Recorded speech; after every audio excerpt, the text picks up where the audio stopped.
Partido Trabalhista Brasileiro apresentou, na quarta-feira, uma arguição de descumprimento de preceito fundamental, ADPF, com pedido de medida liminar para defender o direito à liberdade de manifestação do pensamento, de expressão, de comunicação, de informação e de imprensa. O partido explicou que as decisões do ministro Alexandre de Moraes, que determinou buscas e apreensões em jornais e em residências de cidadãos comuns, sem justificativa legal, e que determinou até mesmo a prisão de um jornalista, ferem direitos fundamentais e não podem ser aceitas. Para a legenda, os inquéritos das fake news e dos atos antidemocráticos conduzidos pelo ministro no Supremo Tribunal Federal devem ser completamente anulados. Ouça a descrição feita pelo partido dos preceitos fundamentais que foram ofendidos nos inquéritos conduzidos por Alexandre de Moraes. As reiteradas decisões que censuram o exercício das liberdades de expressão e de imprensa determinam buscas e apreensões abusivas e sem respaldo legal, negam acesso aos elementos de prova utilizados para justificar tais medidas e decretam a prisão de jornalistas, violam os seguintes preceitos fundamentais contidos na Constituição Federal de 1988. Direito à liberdade de manifestação do pensamento, artigo 5º, inciso 4.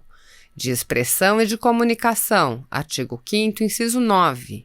De informação, artigo 5º, inciso 14, e de imprensa, artigo 220, enquanto preceitos fundamentais. A Constituição de 1988 consagra a liberdade de expressão, de informação, de manifestação e de imprensa como direitos fundamentais e requisitos à existência de um regime verdadeiramente democrático. Onde há censura, não há democracia. Visões de mundo contrapostas são comuns e fazem parte de um debate plural. Não é pelo simples fato de não concordar com a visão oposta ou não aceitar críticas, por mais contundentes que sejam, que a adoção de medidas extremas esteja autorizada, como a censura, buscas e apreensões infundadas e decretação de prisões. No seu artigo 5º, inciso 4, a Constituição Federal determina que é livre a manifestação do pensamento, sendo vedado o anonimato.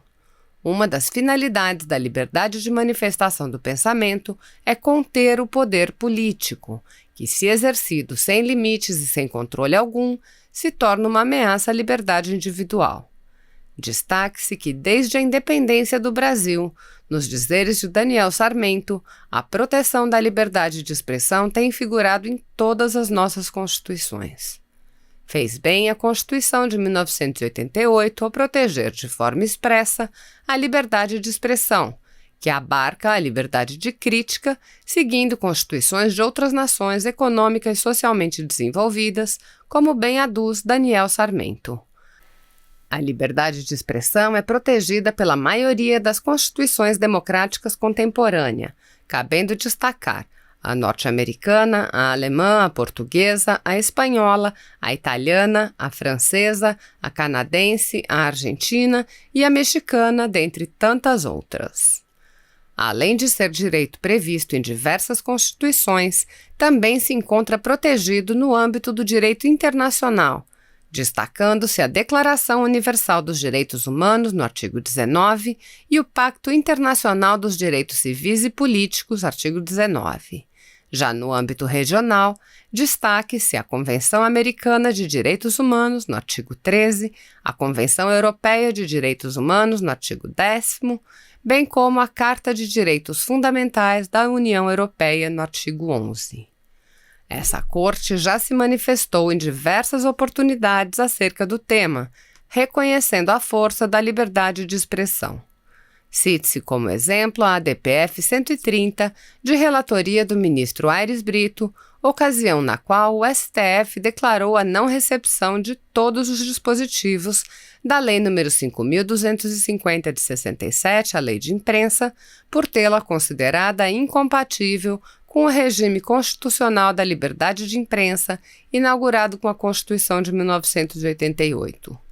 Outra ocasião na qual esse entendimento foi reafirmado foi no julgamento da ADPF 4815, de relatoria da ministra Carmen Lúcia, tendo o STF afastado a exigência de autorização prévia para a publicação de biografias.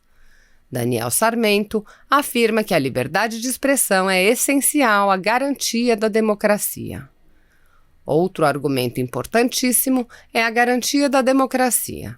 O ideário democrático norteia-se pela busca do autogoverno popular, que ocorre quando os cidadãos podem participar com liberdade e igualdade na formação da vontade coletiva.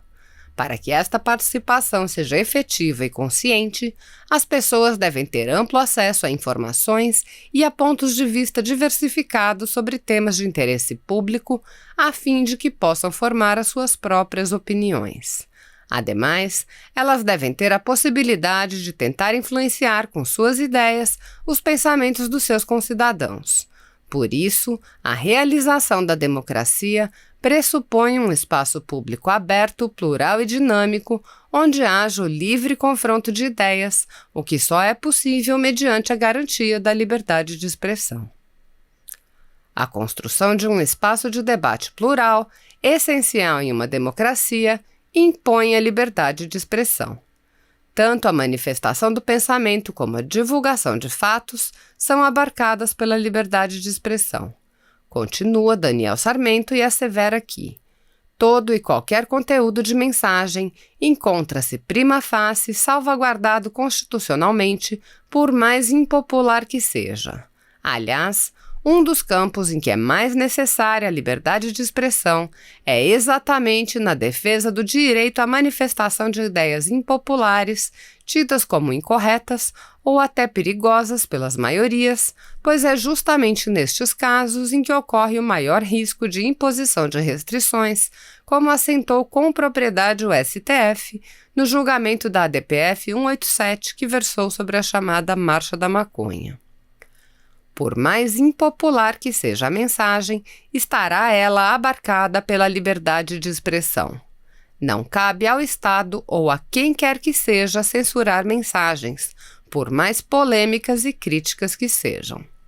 Portanto, uma sociedade democrática tem como um dos seus pilares a liberdade de expressão, sendo a sua garantia indispensável para o seu bom funcionamento, consolidação e desenvolvimento. Qualquer tentativa de violar esse direito deve ser imediatamente rechaçada. Já a dimensão objetiva da liberdade de expressão deriva do reconhecimento de que, além de direito individual, ela acolhe um valor extremamente importante para o funcionamento das sociedades democráticas, que deve ser devidamente protegido e promovido. Esse valor deve se irradiar por todo o ordenamento jurídico, guiando os processos de interpretação e aplicação das normas jurídicas em geral. Ademais, da dimensão objetiva decorre também o dever do Estado de criar organizações e procedimentos que deem amparo ao livre exercício de tal direito fundamental. Já no seu artigo 5º, inciso 9º, a Constituição de 1988 prevê que é livre a expressão da atividade intelectual, artística, científica e de comunicação, independentemente de censura ou licença. Aqui, é possível observar que o Constituinte teve como objetivo alargar ao máximo o raio da proteção da liberdade de expressão, como afirma Daniel Sarmento. Os termos empregados pelo Constituinte tiveram o propósito de alargar ao máximo o raio da proteção da liberdade de expressão. Com efeito, ainda que se possa estabelecer definições mais ou menos restritas para o que seja atividade artística ou científica, as expressões atividade intelectual e de comunicação são amplas o suficiente para abarcarem, sob o pálio do direito fundamental em análise, todo tipo de manifestação de ideias, opiniões ou sentimentos, e ainda a transmissão de informações sobre qualquer tema ou assunto. Outra questão veiculada por esse dispositivo é a vedação de censura. Trata-se de um dos aspectos centrais da liberdade de expressão, sendo comum que em regimes autoritários ocorra a censura de ideias e informações que não convenham aos governantes. Mas a censura não se restringe a regimes autoritários, podendo ser utilizada como instrumento das maiorias ou dos que estão em posição de vantagem política, econômica ou jurídica para manter o status quo ou calar os seus críticos. Segundo Daniel Sarmento, o constituinte brasileiro foi muito firme nesta matéria ao proibir peremptoriamente a censura. No presente caso, ficam evidenciados reiterados casos de censura prévia e posterior, tendo sido adotadas medidas desproporcionais, como a censura, buscas e apreensões e até mesmo decretação de prisões. A censura, em sentido mais amplo, vai além da censura prévia, abrangendo também a censura que ocorre após a manifestação. Em se tratando de ofensa à honra, imagem, dignidade ou até mesmo em casos de prática de condutas passíveis de penalização penal, devem ser utilizados os instrumentos constitucionalmente previstos para a correção de ilicitudes, não cabendo ao próprio Supremo Tribunal Federal, de acordo com o que lhe convém, decidir quais medidas serão tomadas, por mais desproporcionais, abusivas e inconstitucionais que sejam. A Constituição de 1988 inovou, positivando o direito fundamental ao acesso à informação. Em seu artigo 5º, inciso 14, é assegurado a todos o acesso à informação e resguardado o sigilo da fonte quando necessário o exercício profissional. Com isso, o direito de se informar ganha proteção constitucional, direito fortemente conectado ao direito à liberdade de expressão, de manifestação, de comunicação, ao direito de se informar, previstos nos incisos 4 e 9, também do artigo 5º. Sobre o tema, Wilson Steinmetz afirma que o direito fundamental de acesso à informação contribui para a livre formação das ideias, opiniões, avaliações, convicções e crenças da pessoa sobre assuntos ou questões de interesse público relativos ao Estado e à sociedade civil e de interesse individual ou de grupo. Contribui para o livre, consciente e responsável desenvolvimento da personalidade. Por fim, contribui para a preservação e desenvolvimento do pluralismo político e, por consequência, do regime democrático. A partir do momento em que manifestações são censuradas, buscas e apreensões são realizadas com a finalidade de intimidar jornalistas e prisões são decretadas sem que exista materialidade e perigo real que justifique tal medida, é a manutenção do regime democrático que está em risco. A livre circulação de informações é necessária para que os indivíduos tenham acesso a informações, estando esses direitos intrinsecamente conectados. Por fim, quanto aos preceitos fundamentais claramente violados por meio das reiteradas decisões proferidas nos autos dos inquéritos das fake news e dos atos antidemocráticos, a Constituição tutela no seu artigo 220 a liberdade de imprensa. Artigo 220. A manifestação do pensamento, a criação, a expressão e a informação, sob qualquer forma, processo ou veículo, não sofrerão qualquer restrição, observado o disposto nesta Constituição. Parágrafo 1º. Nenhuma lei conterá dispositivo que possa constituir embaraço à plena liberdade de informação jornalística em qualquer veículo de comunicação social, observado o disposto no artigo 5º, incisos 4, 5, 10, 13 e 14. Parágrafo 2º. É vedada toda e qualquer censura de natureza política, ideológica e artística. Parágrafo 6º. A publicação de veículo impresso de comunicação independe de licença de autoridade. Os meios de comunicação social exercem uma função de controle permanente sobre o governo, os governantes e os detentores de poder social, inclusive os membros do Poder Judiciário, que na atualidade exercem um intenso papel de controle político. É por meio da informação que abusos são expostos, tornando-se passíveis de crítica pelo público. Ainda são as informações que os meios de comunicação social fornecem aos indivíduos, apresentando-lhes pontos de vista distintos que possibilitam a construção de uma massa crítica apta a participar dos debates políticos. Nos dizeres de Daniel Sarmento, não há melhor maneira de combater o vício do que expô-lo aos olhos do público. Daí a importância da liberdade de informação jornalística para o enfrentamento dos males que afligem a sociedade. Ademais, essa liberdade propicia ao cidadão o conhecimento de fatos e versões que são importantes para que ele possa formar as suas próprias convicções sobre os temas mais variados. Cercear o exercício desse conjunto de direitos fundamentais consagrados como preceitos fundamentais é inconstitucional, devendo todos os atos que tenham como finalidade limitar a liberdade de expressão e de imprensa, bem como seus corolários, ser declarados nulos por afronta direta ao texto da Constituição de 1988. Destaque-se ainda que a Declaração Universal dos Direitos Humanos, no seu artigo 19, tutela a liberdade de opinião e de expressão, de ter opiniões e de procurar, receber e transmitir informações e ideias por quaisquer meios e independentemente de fronteiras. Nesse mesmo sentido, a Convenção Americana de Direitos Humanos, no seu artigo 13.1, tutela a liberdade de expressão, de informar e de ser informado.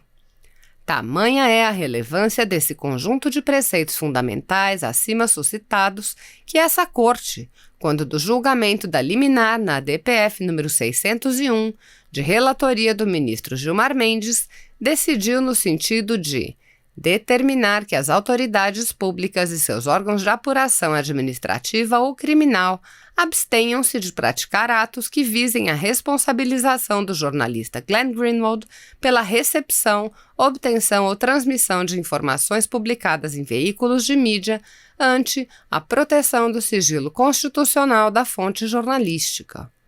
Ao justificar a sua decisão, o ministro Gilmar Mendes suscitou a liberdade de expressão e de imprensa previstas nos artigos 5º, inciso 14 e 220 da Constituição de 1988. A Constituição Federal não autoriza a instrumentalização da máquina estatal para tolher do profissional o direito constitucional de livremente obter, receber e transmitir informações e ideias. O ministro Gilmar Mendes, citando o caso New York Times versus United States, julgado pela Suprema Corte norte-americana, destacou que o Justice Black consagrou a liberdade de imprensa e de expressão como instrumentos que devem servir aos governados e não aos governantes, sendo que somente uma imprensa livre e sem restrições pode efetivamente expor os atos equivocados dos membros do Estado, sendo a verdadeira forma de controle social da atuação dos governantes. E é exatamente isso que se pleiteia aqui. A garantia da liberdade de expressão e de imprensa, por mais críticas que sejam as pautas defendidas, ainda que contrárias aos posicionamentos jurisdicionais e políticos desse Supremo Tribunal Federal, tendo em vista que, como os demais órgãos de Estado, o Supremo Tribunal Federal também se submete ao escrutínio público, devendo agir conforme determina a Constituição Federal. A liberdade de expressão e de imprensa é indispensável ao exercício desse controle. Uma vez censurada, perseguida, intimidada e ameaçada, não é só a imprensa que estará sendo atingida, mas também a democracia. Por fim, destaque-se que as decisões aqui combatidas contradizem o que determina a Constituição Federal de 1988, bem como o posicionamento do próprio Supremo Tribunal Federal, explicitado em diversas ocasiões, situações nas quais reconheceu a intensidade e amplitude das liberdades de expressão e de imprensa protegidas pela Constituição de 1988, que não admitem censura e nem restrição.